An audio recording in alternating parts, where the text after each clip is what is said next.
Good morning, everyone. My name is MightyStream. Today is October the 11th. I'm going to do your spiritual principle a day in a meditation. I'm brought to you by Hope Through Navigation, and this is our Hood Recovery Services.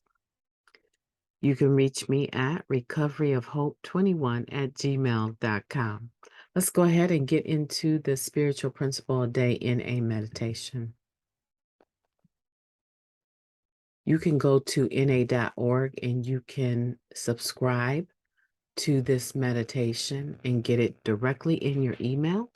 And then you can pull up your email and read it along with me, or you can order the book, or you can just read it right here. I'll always put a photo up for you to be able to follow. All right, the title of this, Thoughtfulness is a Gift. Don't I know it? When we share in a meeting and the room is quiet, attentive, and present to us, that's a priceless gift. Guiding Principles, Tradition 1 for Groups. Thoughtfulness is baked into the culture of NA meetings.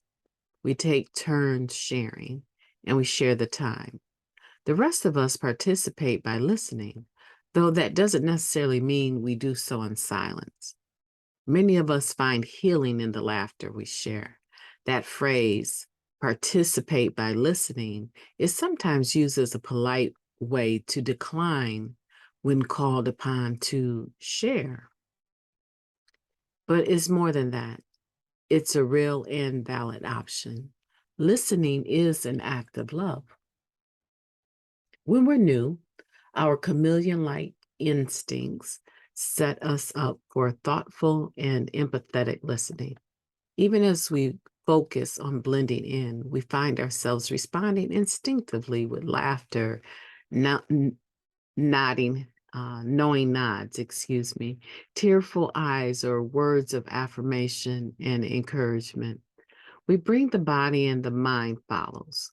We might start by faking empathy, only to realize we're acting our way into better thinking. We find ourselves establishing new values. When we thoughtfully listen and engage, we show ourselves and each other that our stories matter. Practicing thoughtfulness can really be as simple as kind thoughts, kind words, kind deeds, as one member put it.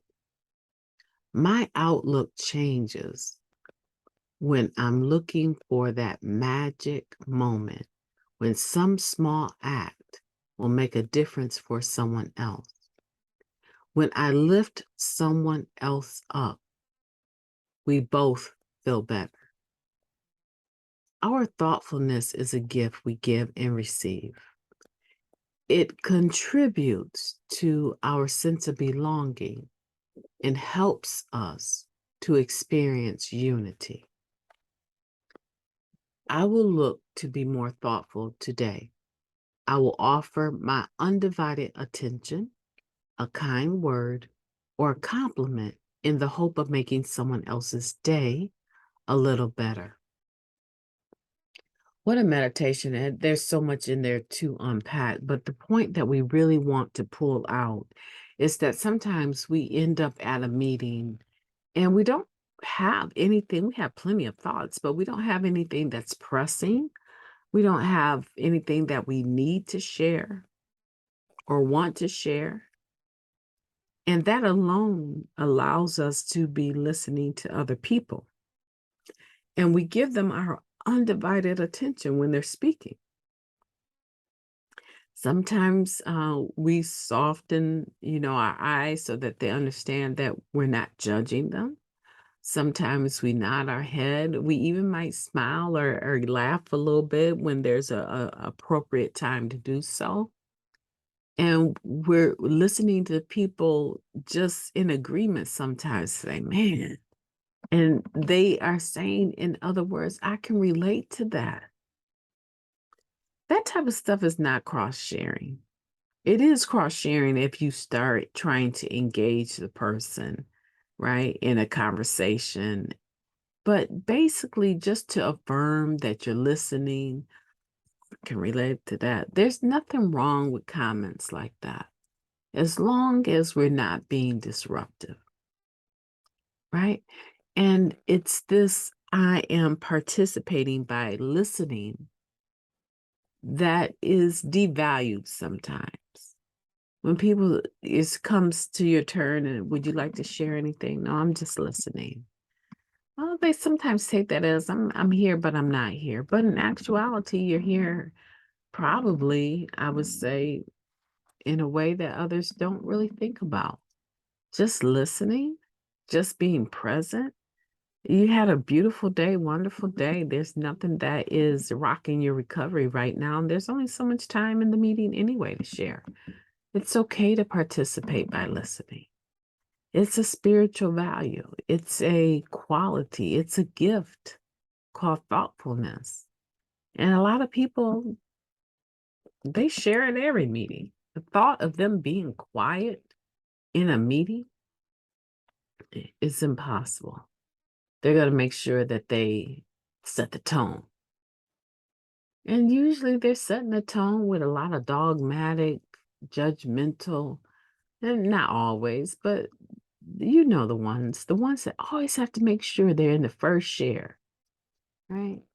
I have a tendency to um, need to get my courage up to speak in a meeting. And a lot of times, by the time I get my courage up, I'm all the way at the end, the last couple. And it's never intentional. It's never intentional. So for me, what I need to work on is getting that prayer and meditation in before the meeting, if possible, where I'm able to say if there's something that I want to share, I'm able to speak up sooner because it's very awkward to always be in the last two, three or two people that share because now there's that time pressure, right? And so I just want to encourage you. I have areas that I need to work on. I know that you probably do too. I don't like, excuse me, I had a cough there, tickle in my throat. I do not lack in the ability to listen and be thoughtful. I lack more on the end of being able to speak up and speak up in a timely fashion. Get the courage to speak up, right? So, whatever it is that you're working on today, I want you to practice thoughtfulness. And it could just be kind thoughts or kind words or deeds, as a one member put it. You might just, step up to the person after the meeting and say, I really appreciate your share. That was so I could relate to that so much. And I just want to thank you for having the courage to share that. Sometimes it's just a little tiny compliment like that that will go a long way. My name is Mighty Stream. I'm going to have a beautiful day on purpose. I hope that you will too. Talk to you tomorrow.